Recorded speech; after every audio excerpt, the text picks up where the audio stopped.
Hi, I'm Joe Gertis, and this is Coffee in the Capitol.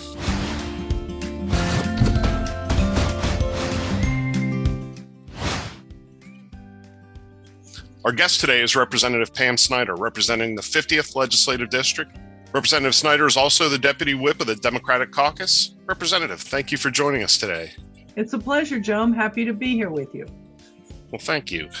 How does local government fit in your opinion, and does it bring value?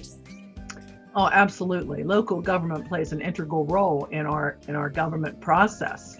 I always tell my township supervisors and my borough officials, they truly are where the rubber meets the road. Sure. They are the first line of defense when someone has an issue.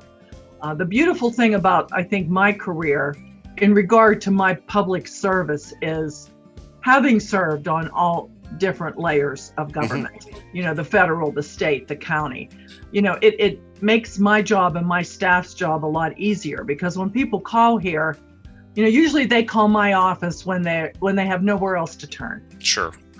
And even if it's not a state issue, because of my experience, my past experience, I know where to send them to get the help they need. Sure. And that's extremely helpful for me and my staff. You have long been a champion of broadband access in Pennsylvania, particularly for unserved and underserved rural areas. Where do you think we need to go from here?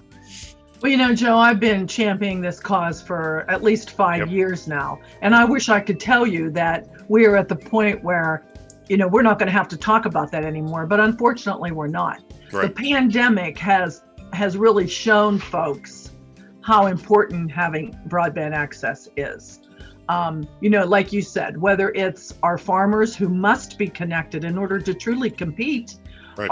our young people trying to do schoolwork from home, college students trying to do their work from home, this is something that touches everybody.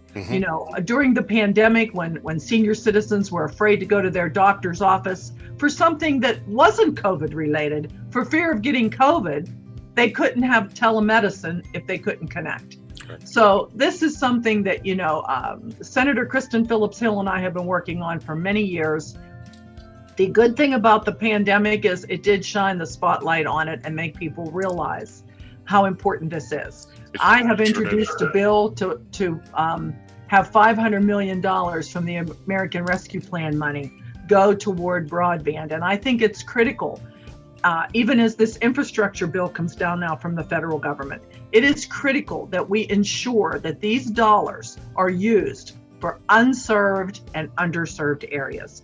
This money cannot just be handed to companies to upgrade what they already have. Right. That's not good enough. It has to go to make sure that people across this commonwealth have the opportunity to connect. How do we balance that and make sure that the unserved and underserved areas aren't left behind? Well, I think whenever this money comes down and the program guidelines are put into place, that has to be a part of it. I don't think we can accept anything less. Companies are going to have to show how many homes, how many businesses are you picking up with this project and this funding that you want, and that has to be a key part of the program. Sure is. One of the things that local governments are trying to get are the ability to add website options for public meeting advertising, in addition to local print newspapers, to give them an option. It's very expensive. It's tough to meet deadlines. A lot of papers aren't printing on a regular basis anymore. Do you support this, and does it help bring focus on the need for better internet access?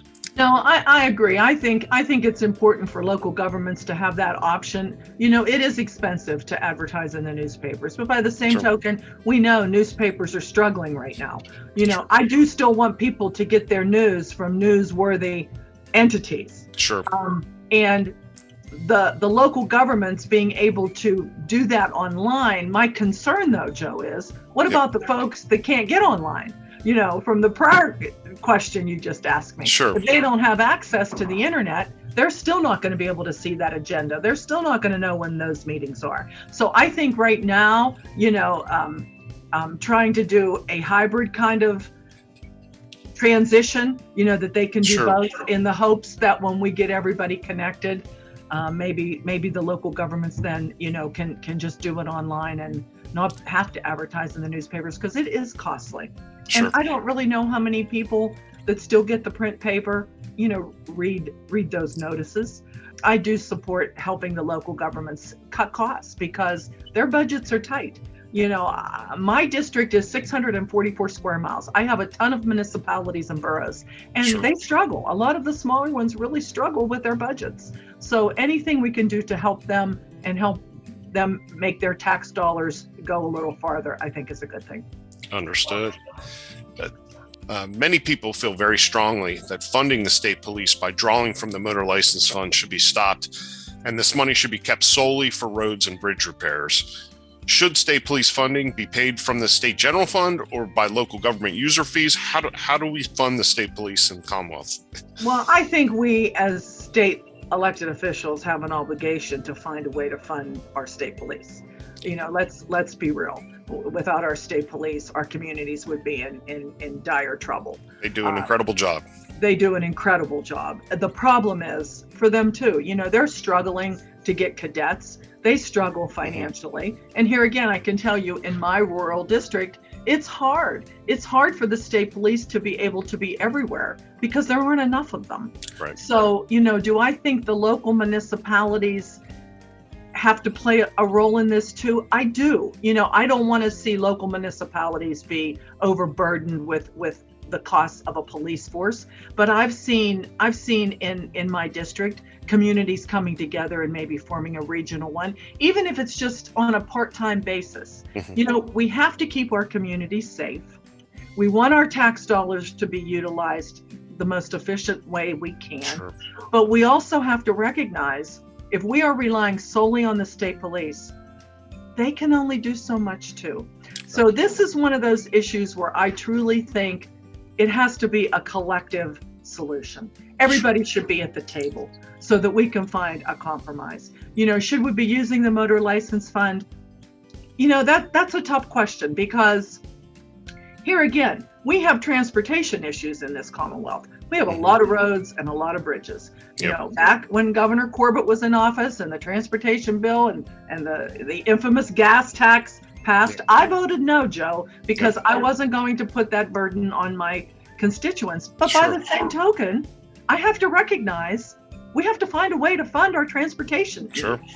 It's not easy. Folks are so quick to say, oh, I don't want to pay this and I don't want to pay that. Well, neither do I. However, you can't have good roads, good bridges, safe roads, safe bridges without investing in the infrastructure. And we have a lot of it in this Commonwealth. Well, that's all the time we have for today. And remember, if you like what you're seeing, subscribe to PSAT's YouTube channel and follow our social media pages for more Township Video News content. And next Tuesday, look for Dave Talk. And as always, thanks for watching.